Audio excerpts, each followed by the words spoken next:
Hey guys, Buildzoid here, and there hasn't been a video for a while, and I don't really feel like doing a proper video because, yeah. Which brings us to the first topic of this video. I've actually decided to try make a sort of script thing, so we're gonna see if this works. Well, actually, if this doesn't work, you won't get to see it. If it does work, well, you're watching it right now. So yeah, basically, I have problems making videos, okay? And they're not really that big problems. It's just like, I just wanted to say it's a thing. I'm working on it. Just wanted to share it. It's like, because I think people will care. I don't, but whatever.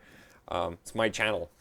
You know, I can do whatever the hell I want. So since this is a sort of update for how the channel is doing, yeah, I have trouble making videos, and it's not because there's a lack of content. There's too much shit I could do. I can't decide what I want to do, and then when I'm recording the videos, I just don't like how they go.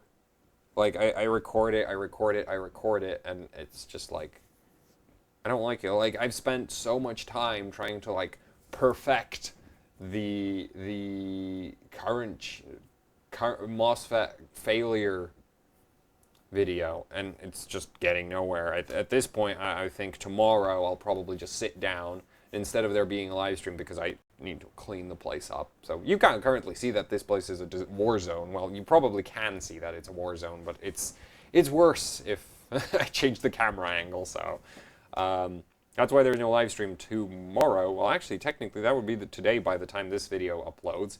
So yeah, no live stream, and instead I'll probably just go and finally get the current shunt video. Not current shunt video. Current shunts are another topic today, so that's why I keep saying them. Current rating for MOSFET's video, done. So that's a good thing. You'll finally know why MOSFET, well, I mean, everybody knows why they blow up. It's because you overload them, but how overloading a MOSFET actually sort of works. So you'll know that. And basically the problems I have with making videos, it's like, I don't know why, but it's like, when I, damn it, what the hell, Skype? Nope, I don't care. So, yeah, it's just like, I have problems making videos. That's why this exists now. Oh, and there will be more problems this month. They will not be caused by my mental state, which just sort of, like, guess I'd very much fall into that category of angsty teenager, so I listen to Linkin Park. So I guess that validates that assumption. What else? So yeah, it's just like, I haven't put out a video for 8 days now, I think, and basically it's like, if I don't put out a video in a long time, then I don't know why. Afterwards, I just don't feel like putting out any more videos. It's like, if I do one video and I see it's successful, then I want to do more and more and more, but if I don't do a video for 7 days, at the end of those 7 days, I'm just like, nah, I'm not going to do a video. So you should be very happy that this thing exists. And if you dislike it, then, well, if you press that dislike button, there's a good chance I might just go and off myself. I'm kidding. Seriously, I'm kidding. But if you, yeah, I mean, if you dislike it or like it, you know what, just leave a comment. I don't care about the freaking likes or dislikes. I don't check them anyway. I usually just answer questions in the comment section, which, it's like so hard. It's like, you know, other channels, they do like their Q&A sessions where it's like, leave a comment down below the video and we'll answer your question in the next one. And I'm like, when you put a question in my comment section, it gets answered. It gets answered in that comment section. And then I get another person who can't be bothered to scroll through which, to be fair, if this channel ever gets big enough, scrolling through the comment section to check if somebody else asked the same question and had it answered is probably not the most efficient way to do things, but, oh yeah. Well, that's that sort of. So basically, I'm not going anywhere with that, so we'll just scrap that. And there we go. That's actually that really feels good. Yay. Enjoy the little things, like throwing paper. So yeah, I think I'm going to save my video quality rant for some other time. Because it's probably going to make me, nah, screw it, we're going to do the video quality rant right now. So as you've probably noticed, this channel has terrible production quality. And I think I've said this on a stream before, or somewhere, must have mentioned it. But basically the reason why this place has such terrible production quality is because I do not believe production quality leads to better information. It's like, here's the thing. If I am testing the motherboard, right, if I'm testing a motherboard or tearing it down or something, will the camera's video recording capabilities impact how the motherboard performs? No. So why would I upgrade that?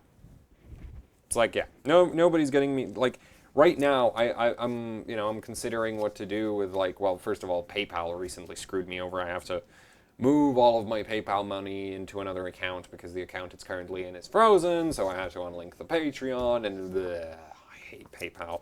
But that's getting solved, and once that's sorted, then, I have a bunch of, basically it's donations and some other work related. So I basically have money for to use for AHOC, and I'm not sure what to do with it, but I know what's not happening. I'm not buying a camera, because I think the webcam works fine. Though it's grainy as hell for some reason, but I'm pretty sure that's just because the lighting in here is terrible. I'm not a video recording guy, so I don't know how that works. Well, I know the theory behind it, I just don't care.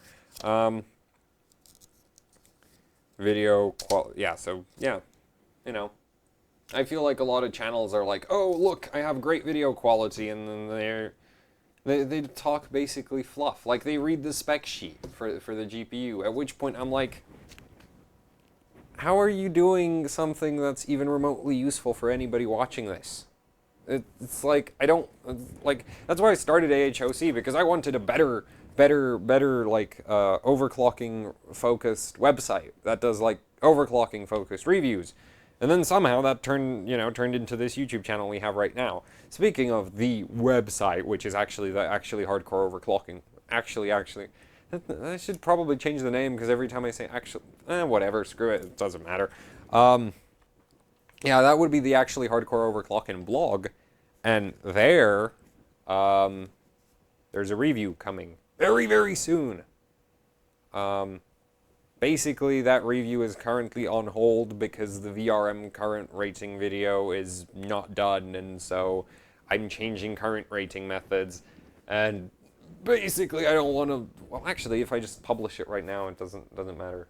I mean, there's dates, there's graphs, and I can, so basically, yeah, there's probably going to be the blog post either today, no, not today, tomorrow, and the VRM video will be soon enough.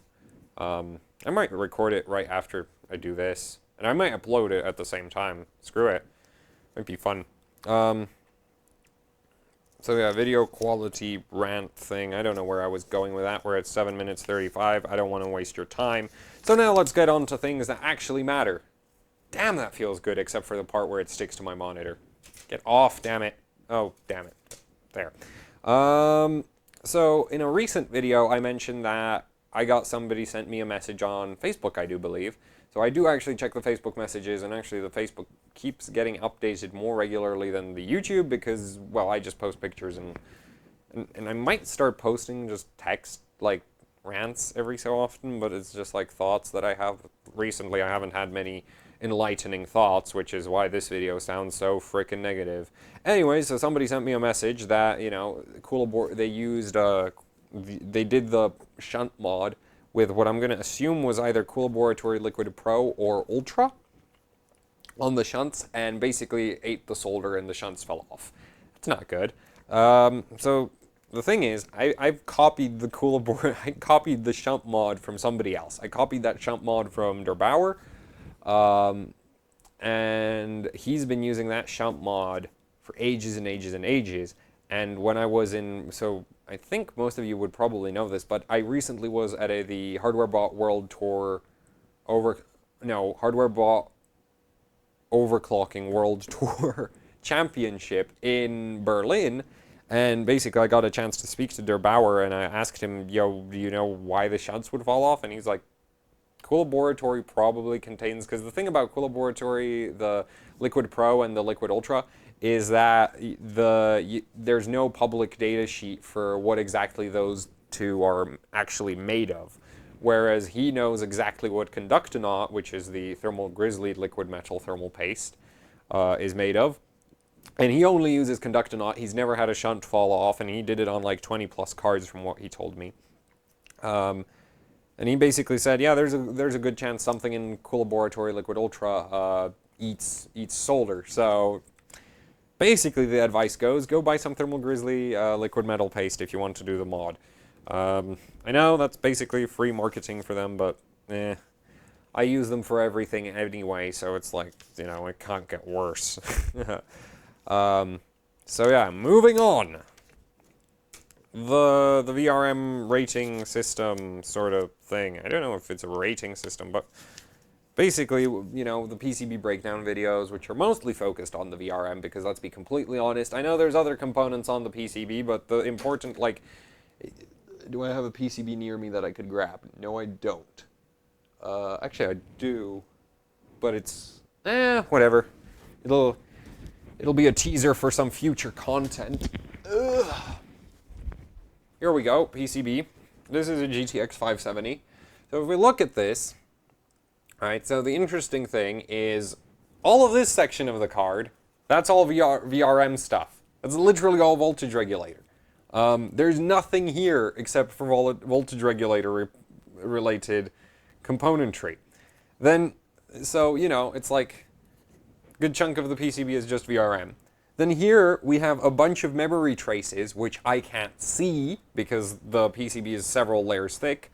So obviously I can't talk about memory trace optimization, though that is a huge part of R&D for like top-end overclocking motherboards and top-end overclocking GPUs is optimizing the trace layout to get higher frequencies. So yeah, so I can't talk about that because, well, can't see, you know, I don't have schematics for cards. And, you know, you just have VRAM chips and there's not really anything much there. And then over here we have another over here you have another VRM, and then under that you just have display circuitry. It's like, I can't, like, talking about display circuits, it's like, there's nothing to talk about. It either puts out video or it doesn't put out video. Well, this still had analog outputs, but these days, like, you don't have analog outputs, so why would you care?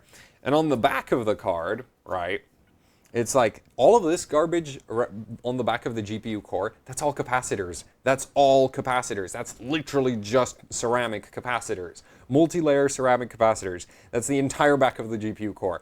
There is nothing really that interesting to talk about in that area. Then you have some, let's see, that's a voltage controller up there. We have some fuses by the looks of it, so there's some fuses over there. They're not really that interesting to talk about either.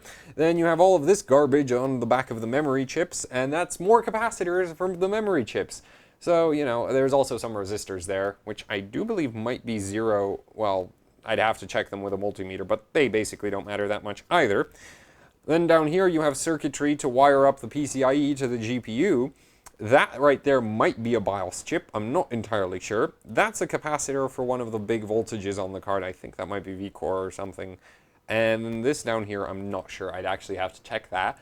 And then we're back into the VRM section of the card. So basically, GPUs, most of the PCB is VRM. The rest of the PCB is supporting circuitry for the GPU that either works or doesn't. That's why I don't talk about anything but the VRMs. It's like, yeah.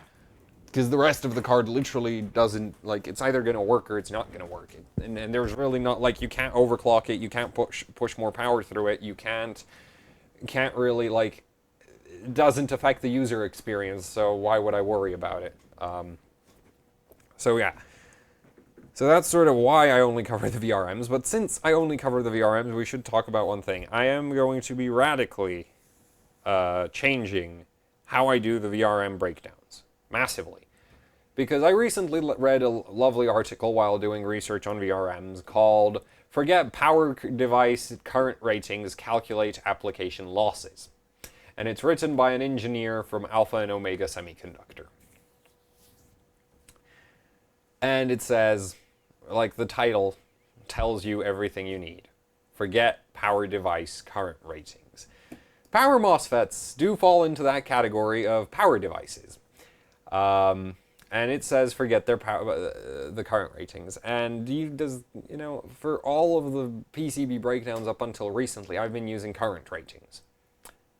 And I've known continuous current ratings, and I knew that there's a problem with using those. I was fully aware that you're not supposed to use those because A, they're too low for a switch. Like for the high side MOSFETs, it's really, really low. It's actually unfair to them because it makes them look worse than they really are because you don't run them continuously. You run them discontinuous, so there's like, they actually like, it's a very different metric. It doesn't actually make them infinitely better, as a few people were like, oh, so you don't, you pulse the high side MOSFET, use the pulse rating for the high side MOSFET. No. You definitely don't want to use the pulse rating from those data sheets, because that pulse rating, if you actually read how it's written, and let's see if I have a data sheet. I do just have a random data sheet opened up in Adobe. That's nice. So, so here's an IRF 6811. So that's like a popular AMD MOSFET. And if we read about it, we have if we just use absolute maximum ratings subsections, let's see, you have VDS, VGS, so VDS is drain to source voltage, then you have VGS, gate to source voltage, maximums. So if you exceed these voltages, it kills the MOSFET. ID is, so that's drain current, continuous, 25 degrees ambient, 19 amps, at 10 volts gate source voltage. Then you have 10 ambient, 70 degrees, 10 volts gate source, 15 amps, and then you have 25 degrees case temperature, 74 amps. Great. And if we keep reading down, so I've been using the continuous drain current rating, and I don't use the T case equals 25C, because T case 25C does not work. There is a graph in this data sheet that gives you actually for like a nice curve against case temperature. So case temperature is basically VRM operating temperature, because that's the surface of the MOSFET. If you put a thermocouple there, then that's the case temperature. Whatever the thermocouple reads, that's the case temperature. So so that's what I've been using so far. It's wrong. It doesn't work for switching applications, which I knew, but basically I knew that it doesn't work for switching applications, that in switching applications the actual current that you could push is actually higher. So I'm fine with using it because, if I tell you it's going to blow up at 100 amps, then like that the VRM has a high side rated for 100 amps continuous, then I know that for a fact it won't be dead at 100 amps continuous. It'll probably die somewhere closer to 150.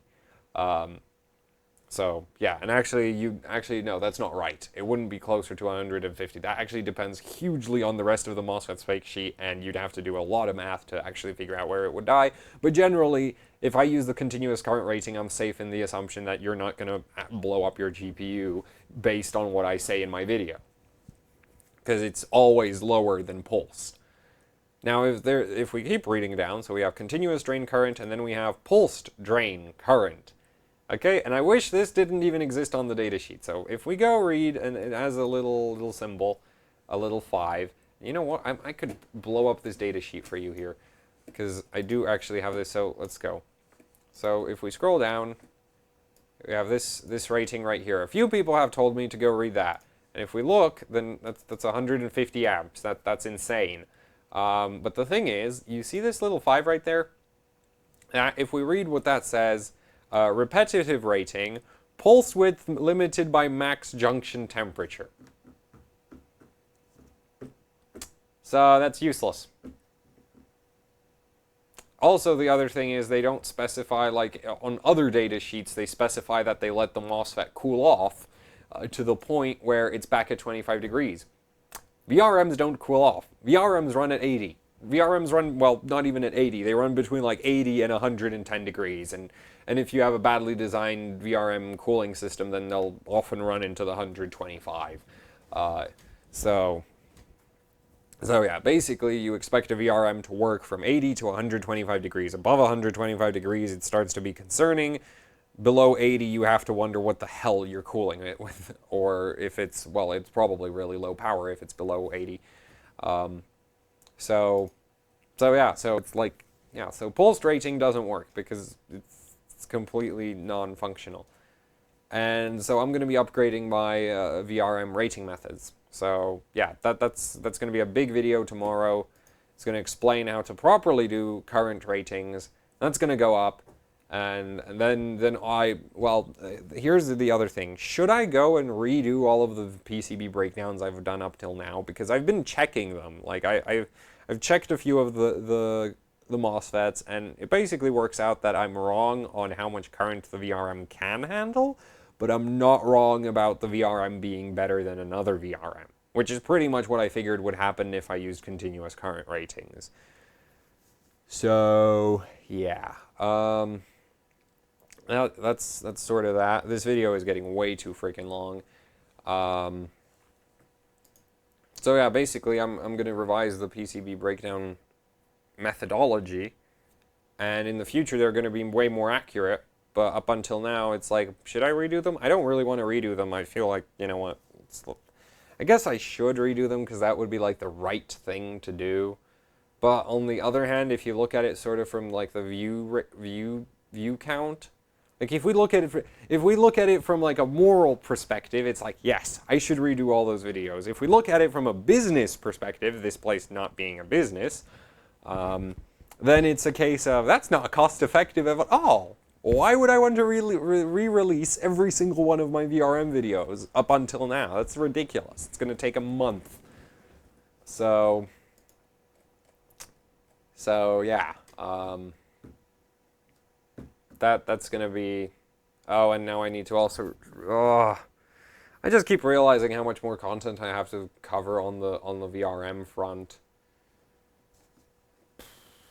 Shoot me. Please. Anyway, I guess this is a good point to wrap it up. So yeah, basically, VR,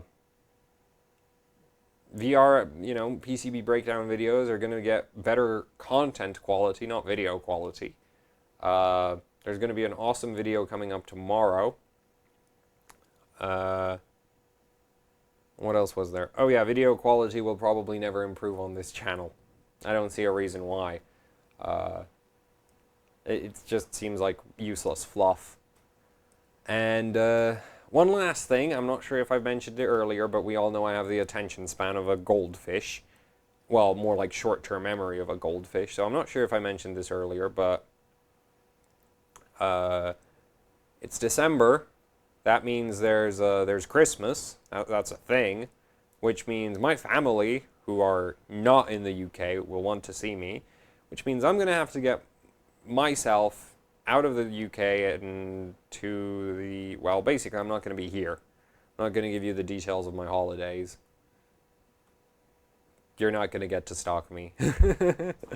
So, yeah, I'm not going to be in the UK, so that's going to make it pretty hard for me to make videos. I'm going to try to pre-record videos, but with the current rate things are going, that's probably not going to happen. So if there's another shortage of videos throughout December, well, through the rest of December, then you know why that is. It's because I'm being I'm attending to families' emotional needs. Because honestly, I'd probably be fine spending the whole Christmas here. Which is probably not a good thing to say, but I don't see why it would be such a bad thing if I could spend all of Christmas here. I mean, I do have LN2 over there, and I'd have a ton of free time, and I have a ton of hardware to play with. Speaking of ton of hardware to play with, I have a 6950X. Yes! And I didn't pay for it. It's courtesy. It's been very kindly provided by the lovely people over at HardwareBot. It's technically on loan, but they did tell me I can throw it on LN2, which means I don't think they'll ever want it back. And I do assume that they know that if they want it back, there's a good chance by the time they get it, that it'll be dead when they ask for it. So yeah, I have a 6950X to use. Huge thanks to HWBot, and on that note, you should all go get HWBot accounts. Start benchmarking, because that's what this YouTube channel is about. It's about, overclocking and benchmarking and doing all that stuff. So go do that. It's not about playing games. Actually, speaking of playing games, I've been considering that if this sort of video format doesn't work out, I was thinking maybe I could do like live streams where I play games. Because when I tried to overclock and live stream at the same time, it doesn't work. We all know it doesn't work. I'm not capable of answering questions and watching temperatures and keeping track of settings at the same time. Well, at the same time. So it doesn't work out. So I've been thinking, you know what, we could do live streams where I just play like Dirt Rally or something, where I don't care about wrapping the car around a tree, not wrapping a tree around the car. I guess that would be a hell of an achievement in a crash. So I could just play games, and we could do like an overclocking Q&A session where I don't have to worry about the system might catch fire. So yeah, that's sort of that for this, I guess, YouTube channel update video. Sorry it's so long, but we all know I don't do well with I don't do well with shutting up. So yeah, see you guys in the MOSFET current rating done properly video, which will be coming out very, very soon, probably tomorrow. See ya! Wait. Right, I still need to figure out an outro. Goodbye. See ya. Where's that button? That's the button.